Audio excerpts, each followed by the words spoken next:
ठीक, इसके बाद रीड फ़ोन बुक, यूज़ ख़त्म हो गया है, नाम ही उसका है फ़ोन बुक, यानी कॉन्टैक्ट नंबर को रीड करने के लिए इसका यूज़ किया जाता है। रीड फ़ोन बुक यूज़ नहीं है उसका।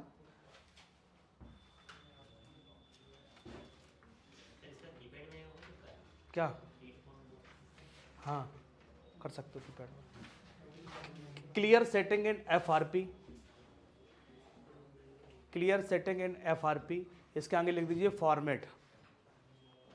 जो फॉर्मेट बटन काम करती है वही यही काम करती है। क्लियर सेटिंग एंड FRP यानी फॉर्मेट, यानी कि दोनों हो जाएगा आपका, factory reset plus FRP lock.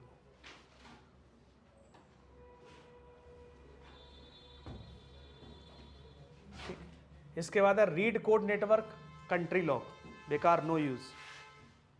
इससे पहले भी तो बताए थे सर्विस में, अनलॉक नेटवर्क, नेटवर्क अनलॉक। तो यहाँ पर दिया गया है read code network, no use, country lock के लिए होता है ये। इसके आगे लिख दिए फॉर्मेट। हाँ, ये मतलब जो फॉर्मेट बटन काम करेगी वही ये काम करेगी, चाहे वहाँ से कर लो चाहे यहाँ से कर लो।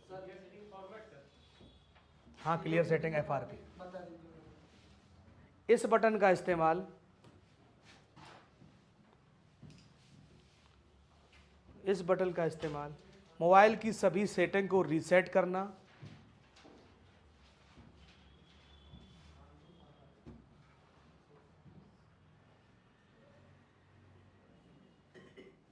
और FRP लॉक को हटाने के लिए किया जाता है।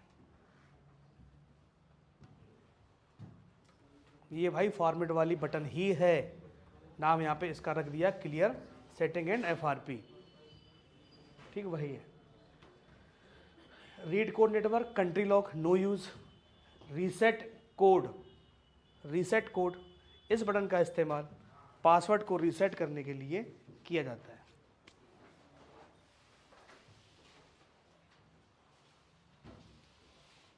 इस बटन का इस्तेमाल पासवर्ड को रीसेट करने के लिए किया जाता है। ये सब का सब मीडियाटेक CPU में ही चल रहा है।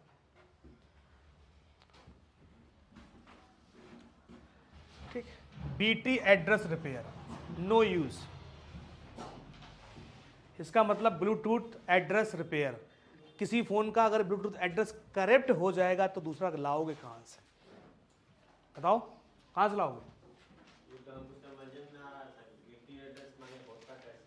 ब्लूटूथ एड्रेस, फोन के सेटिंग में जाइए, ठीक है, BT एड्रेस अननोन, इस तरह का आता है। जैसे बेस बैंड अननोन लिख के आता है, ऐसे BT एड्रेस अननोन लिख के आता है। तो वहाँ पे जब देखोगे तो एड्रेस नहीं होगा। अपने फ़ोन में जाइए, पहले देखिए नीचे यहाँ ब्लूटूथ लिखा है एड्रेस, वहाँ पे नंबरिंग दी गई होगी। ब्लूटूथ पर क्लिक करना पड़ेगा। हाँ हाँ, देखिए ब्लूटूथ पे देखिए कहीं ना कहीं दिया गया होगा। यहाँ पर दिया गया है जियोनी अकाउंट लॉक, लिखो मत, समझ लो, यूज नहीं है। जियोनी का जो फ़ोन आता है उसमें अकाउंट लॉक लगता है, उसके लिए है, बट इंडिया में आज तक हमने ऐसा फ़ोन नहीं देखा। हो सकता है किसी और कंट्री में जियोनी अकाउंट लगता हो। तो अगर साफ साफ लिखा है, अगर जियोनी का आए किसी में लगा हुआ तो अनलॉक कर दीजिए, वैसे यूज़ नहीं। अनलॉक नेटवर्क वही कंट्री लॉक सर, इसमें तो बता ही नहीं रहा है, तो बॉक्स पे इसके होगा, सर्च करो सेटिंग ब्लूटूथ एड्रेस, ठीक है। अनलॉक नेटवर्क यहाँ भी थे और यहाँ पर भी देखिए अनलॉक नेटवर्क, अनलॉक, ये वर्ड आगे कर दिया गया, अनलॉक नेटवर्क और नेटवर्क अनलॉक। बात समझ आई? एक ही बटन है, ये भी कंट्री लॉक के। मेजू कंपनी का फ़ोन और मेजू अनलॉक, अकाउंट लॉक है ये, और ये मेजू का अनलॉक है। तो मेजू जो कंपनी जो फ़ोन है मेजू, ढूंढ लेना बाद में, इधर इधर तो बटने समझ लो पहले मेजू है, इसको, ये इंडिया के लिए फ़ोन नहीं है, इंडिया के लिए नहीं है। जैसे जियो सिर्फ इंडिया के लिए, नेपाल में है जियो, तो मेजू जो है ओनली सेल फॉर पाकिस्तान। तो अगर आपका संबंध दो आतंकवादियों से उधर आता जाता हो, ठीक है, तो कर दीजिए इसको अनलॉक, ठीक। या फिर तुम्हें ज़्यादा शौक है तो मेरे स्टूडेंट भी हैं पाकिस्तान के, भिजवा देते हैं उधर, करिए उधर, वहाँ पे इन फ़ोनों को अनलॉक करके करिए जाके, आप कहो सर जी इसका प्रैक्टिकल हमें करना है, तो सर जी कहाँ से कराएंगे प्रैक्टिकल?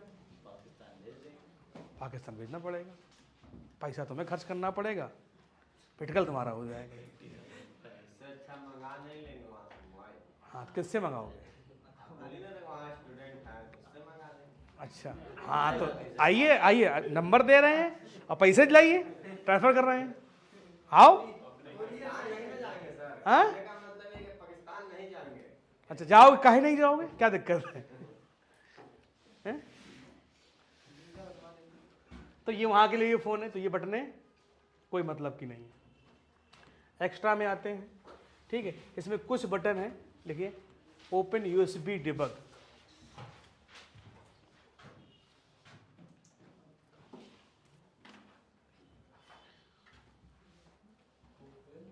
यूएसबी डिबग,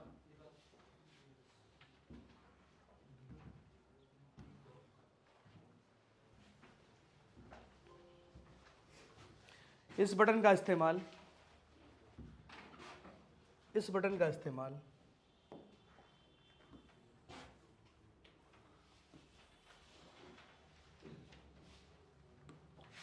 मोबाइल में डायग्नोस्टिक पोर्ट इनेबल करने के लिए किया जाता है। मोबाइल में डायग्नोस्टिक पोर्ट इनेबल करने के लिए किया जाता है, ये वाला डायग्नोस्टिक पोर्ट।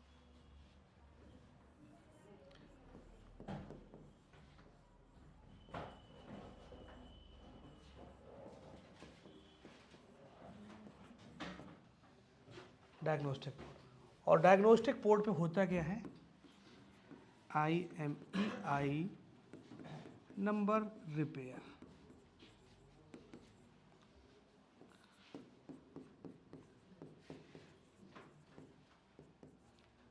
नेटवर्क रिपेयर,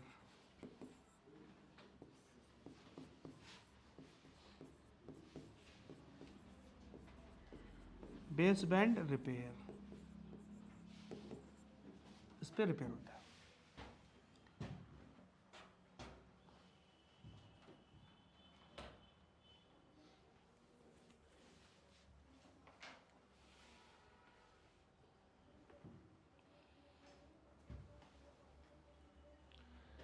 इसके बाद ये वाली बटन आते हैं fix unknown base band, base band को सही करने के लिए इस बटन का यूज होता है,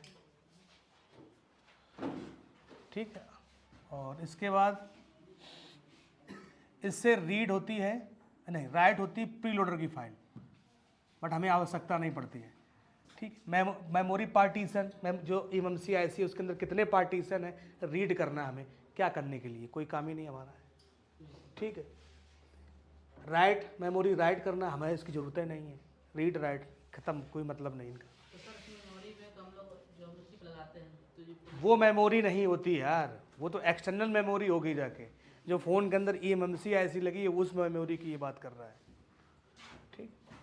प्रीलोडर, सिंगल फाइल अगर आपको डालने का नशा है तो आप डाल दीजिए प्रीलोडर।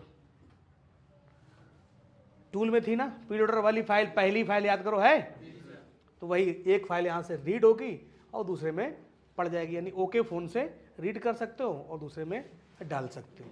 eMMC पे इसका यूज़ है, यहाँ पे नहीं। इस बटन से क्या है?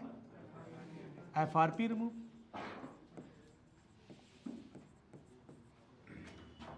ठीक। यहाँ से रैम टेस्ट कर सकते हो, फ़ोन की जो रैम है वो ओके है कि नहीं है, फिर वही तुम्हारा वाला क्वेश्चन मेमोरी टेस्ट वाला, ठीक है, हैं? हाँ, हेल्थ चेक कर सकते हो, ओके लिख के आ जाएगा, डन करके देखिए, वो अपने बटनों का यूज़ खूब करिए। कोई एक फ़ोन देख लीजिए दुकान में अपना ऐसा जिस पे प्रैक्टिकल किया जाए, सब बटनों में लगा लगा के चेक कर लीजिए क्या होता है इनसे, ठीक। अब जो काम की बटनें हैं हम उनकी बात करते हैं। ओप्पो OFP एक्सट्रैक्ट, ये डालिए हेडिंग, ओप्पो OFP,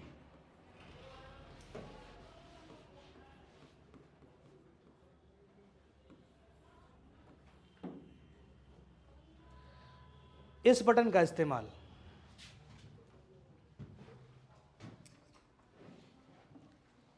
इस बटन का इस्तेमाल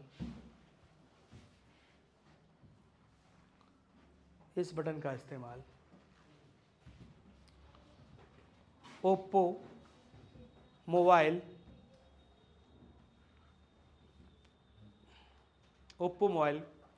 की फ्लैश फाइल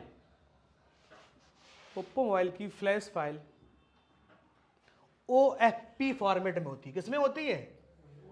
OFP फॉर्मेट में होती है। उसको स्कैटर में कन्वर्ट करने के लिए या एक्सट्रैक्ट करने के लिए या कन्वर्ट करने के लिए किया जाता है।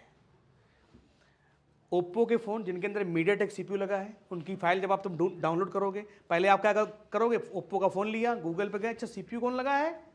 मीडियाटेक। अरे उसको फ्लैश टूल से फ्लैश कर देंगे। आपने फाइल डाउनलोड की, जब फाइल डाउनलोड की तो आपने उसमें देखा कि स्कैटर तो उसमें है ही नहीं।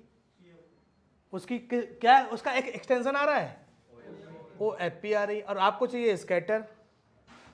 तो इस बटन से आप क्या कर सकते हो? उसको स्कैटर में कन्वर्ट कर सकते हो या एक्सट्रैक्ट कर सकते हो, OFP से स्कैटर। और जब स्कैटर आ जाएगी आपके पास तो स्कैटर को आप क्या करेंगे? SP पे लोड कर देंगे, SP फ्लैश टूल पे, और फ्लैशिंग कर देंगे। ये होता है। अब यहाँ पर एक और बटन दी गई है, कूल पैड CP। तो यहाँ पे कूल पैड पूरा ना लिख के एक काम करिएगा, आप ओनली इतना लिखिए, CPB एक्सट्रैक्ट। यहाँ पे स्पेशल एक नाम दे दिया गया है। और ये CPB क्या है? CPB एक फाइल है, याद करो, पढ़ाया था। CPB 1-8% फ़ोन आ जाते हैं जिनके लिए YZDP और QZDP टूल का यूज़ होता है, तो लिख लिए। इस बटन का इस्तेमाल CPB फ्लैश फाइल को स्कैटर में कन्वर्ट करने के लिए किया जाता है। इस बटन का इस्तेमाल या यूज़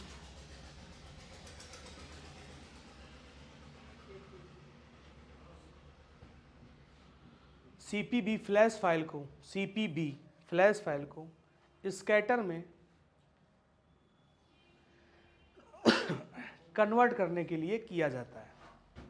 तो जब स्कैटर में कन्वर्ट हो जाएगी तो फिर ऐसे फ्लैश टूल पे सिलेक्ट करके फ्लैशिंग कर देंगे। ये हो गया, ये तुम्हारी बटन हो गई जाके। इसके बाद एक कस्टम सेटिंग, इसका भी कोई यूज़ नहीं है, चलिए हम आपको दिखा देते हैं। ठीक है,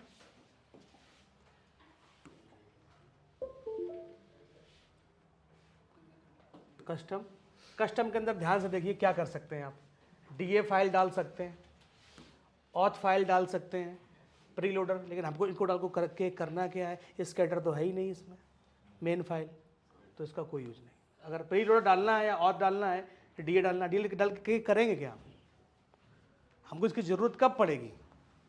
ज़रूरत है नहीं हमको इसकी।